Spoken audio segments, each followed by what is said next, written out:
化粧、神西清。これは昔話です。二人は子供の頃から仲良しでした。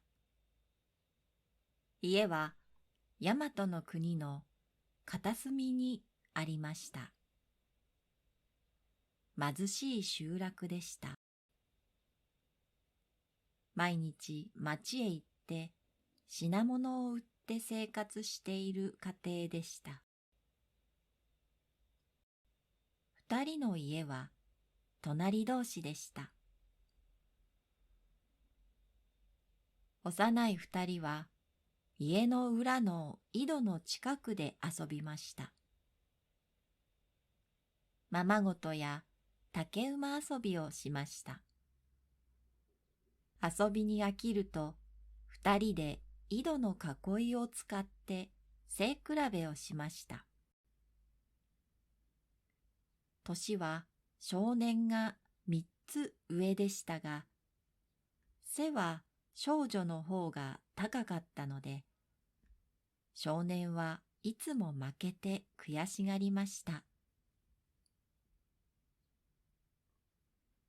井戸の囲いにつける二人の爪痕がだんだん上へ伸びていきました。やがて囲いの高さでは足りなくなりました。二人はあまり遊ばなくなりました。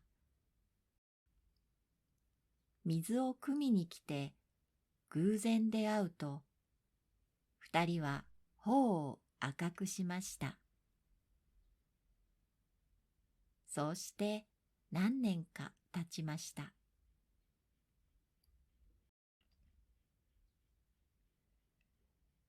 ある日、さあ、今ではもう井戸の囲いに印をつけることも必要ないだろうね。僕はこんなに背が高くなったからね。と青年が言いました。私の髪もあの頃はあなたと同じくらいでした。でも、ほら、もうこんなに肩の下まで来ましたわ。この髪をかき上げてくださるのは誰かしらと乙女は答えました。そうして二人は結婚しました。やがて女の母親が亡くなりました。二人は自分たちだけで暮らしていくことになりました。そこで男は両親と同じように町へ品物を売りに行くことに決めました。そして品物を仕入れるために河内の国の高安の市場へ出かけることになりました。市場の商人は愛想がよく、娘たちは華やかに着飾っていました。若者は目が覚めたような気がしました。そのうち彼には恋人ができました。仕入れの旅がだんだん長くなりました。旅は10日になって半月になりました。若い妻はその訳に気づきました。けれど恨む様子も妬む様子も全く見えませんでした。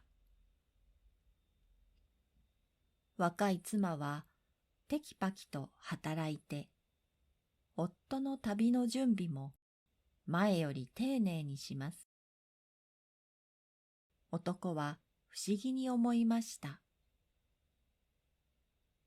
もしかするとこれは妻に別の男ができたのではないか、と疑いました。嫉妬に悩み始めたのは女ではなく男の方でした。そこで男はある日、いつものように河内へ旅に出たふりをしました。村外れまで来て、それからこっそり家へ戻ったのです。そして庭の萩の茂みに隠れて、暗くなるまでこっそりと妻の様子を伺っていました。若い妻は夕方になると服を整えて、うっすらと化粧までしました。そしてお膳を2つ、縁側の近くに並べておきました。けれど箸も持たずにそのまま縁側へ進み出て、ぼんやり庭などを眺めています。その考え事をしている顔が、男の心には人を待っているような表情に見えるのです。すっかり夜になって、裏山に月が出ました。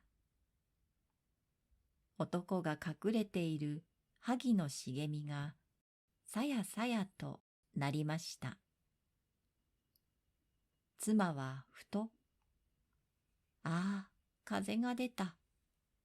竜田山の草も木も風に吹かれてまるで白波のように動くだろう。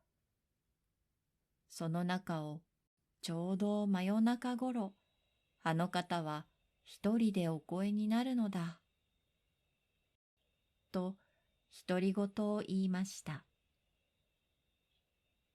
男はドキリとしました。恥ずかしさと愛おしさが胸にこみ上げてきました。清楚に美しく化粧をした妻の顔が月の光に輝いているのを男は夢中で見つめていました。その後は男はもう河内の女のところへあまり通わないようになりました。それでも時々は仕入れの旅の疲れを癒しに河内の女のところへ行くことがありました。その女ははじめのうちは丁寧に化粧をして男に会っていました。でもだんだん慣れて男が泊まっていく夜でもだらしない普段着を着て座るようになりました。ある日急に連絡もしないままその女の家へ寄ることになりました。垣根の隙間からなんとなく中を覗いてみました。女はちょうど食事をするところでした。いつものように普段着で横座りをしていました。召使いもいるのに、自分でしゃもじを持って大きな飯びつから飯をお椀に盛っています。面長な肌のきれいな女です。口紅を塗っているので、唇だけ毒々しい色に見えます。それがなんだか赤ん坊でも食べたように見えました。男は震えてそのまま立ち去りました。女からは歌を添えた連絡が何度か来ました。しかし男は女のところへはもう全く通わなくなりました。これは古い物語です。